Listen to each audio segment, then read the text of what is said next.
जयराम कुमार महतो डुमरी के बाद बेरमो से भी भरा पर्चा। नामांकन के बाद ये क्या कहा।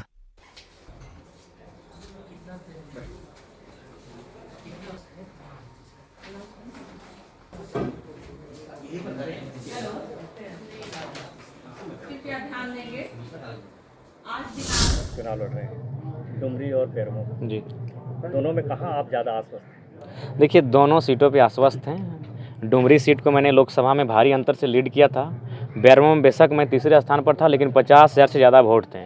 और चूँकि इस बार ये विधानसभा का चुनाव है और बेरमो का जो करवट है चुनावी, वो एक अलग और फिट बैठ रहा है, तो इस हिसाब से हमें लगता है दोनों सीटों पर हम बेहतर स्थिति में हैं और चुनाव जीतने की स्थिति में हैं। कल्याणचल क्षेत्र है, इसमें बेरमो कल्याणचल के विस्थापित और सीसीएल से जो विस्थापित हुए हैं उन लोग पर क्या चुनाव? जी, उन्हीं के लिए मैं आया हूँ। मेरी लड़ाई विस्थापितों के लिए है। उत्पीड़न का शिकार जो लोग हुए हैं, आज भी अन्याय, दमन और दोहन का जो लोग दंश झेल रहे हैं, मैं उन्हीं की आवाज़ बनकर आया हूँ। नहीं तो एक साधारण सा लड़का, 29 साल का लड़का राजनीति में इतनी बड़ी इमेज नहीं बनाता इतने कम समय में। तो मैं उन्हीं की आवाज़ बन के आया हूँ, जो आवाज़ आज इन कोयला के खदानों में 70 साल 80 साल पहले दफन की जा चुकी है। 50 साल पहले 40 साल पहले जिस आवाज़ को आज दफन किया जा चुका है, उस आवाज़ को उजागर करने के लिए। विधानसभा से लड़ रहे हैं डुमरी और बेरमो से भी, तो अगर दोनों जगह से आप जीतते हैं तो देखिए, इसका फैसला पार्टी संगठन तय करेगी, हमारे संगठन के भविष्य को आधार को मानकर तय करेगी।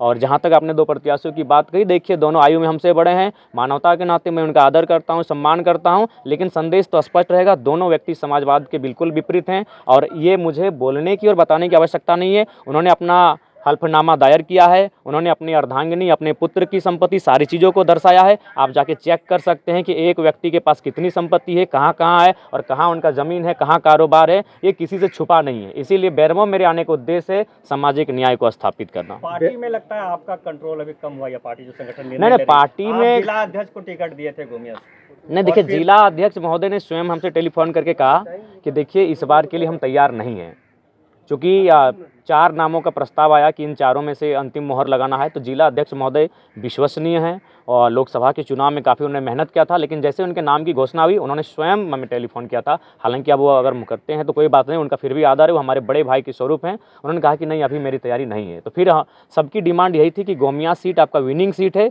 इस सीट पर किसी ऐसे प्रत्याशी को लाइए जो झारखंड के चर्चित चेहरा हो। तो अगर आज झारखंड के चर्चित चेहरों की बात करें तो उसमें जयराम महतो आते हैं, मोतीलाल जी आते हैं, देवेंद्र जी आते हैं, वे लोग चुनाव लड़ रहे हैं। रिजवान जी आते हैं, वे भी चुनाव में लड़ रहे हैं। मनोज जी आते हैं, वे भी चुनाव में पार्टिसिपेट कर चुके हैं। ऐसे में केवल पूजा कुमारी महतो जो एक फीमेल कैंडिडेट हैं वही बच रही थी। तो फिर उन्हें हम लोगों ने रायशुमारी करते हुए, लोगों की फीडबैक को लेते हुए गोमिया विधानसभा साथी आपके छोड़ के चले गए। देखिए, इसके लिए मैंने स्पष्ट कहा है, हम लोग नए लोग हैं, हम लोग कभी अपनी गलतियों को स्वीकार करने से पीछे नहीं हटते। चूँकि हमारा पहला चुनाव है और सबसे खास बात है, बहुत सारे युवा महत्वाकांक्षा लेकर आएँ कि भाई चलिए इस बार हम इनकी पार्टी से, जयराम महतो की पार्टी से चुनाव लड़ेंगे। तो हम लोगों ने एक आवेदन की प्रक्रिया को पालन किया था, जिसमें 20-25 लोगों ने आवेदन दिया, जिस कारण से जब उनका आवेदन पड़ा तो उन्होंने अपना एक ग्रुप बना लिया, फिर उन्होंने बार्गेनिंग का कार्य किया। तो ऐसे हुआ है, लेकिन मुझे पूर्ण विश्वास है अपनी जनता पर। जिस जनता ने मुझे लोकसभा के चुनाव में बिना सिंबल के 8.5 लाख वोट दिया था, जो कि भारत और झारखंड की हिस्ट्री में पहली बार ऐसा हुआ है, उस जनता से मुझे आज भी विश्वास है,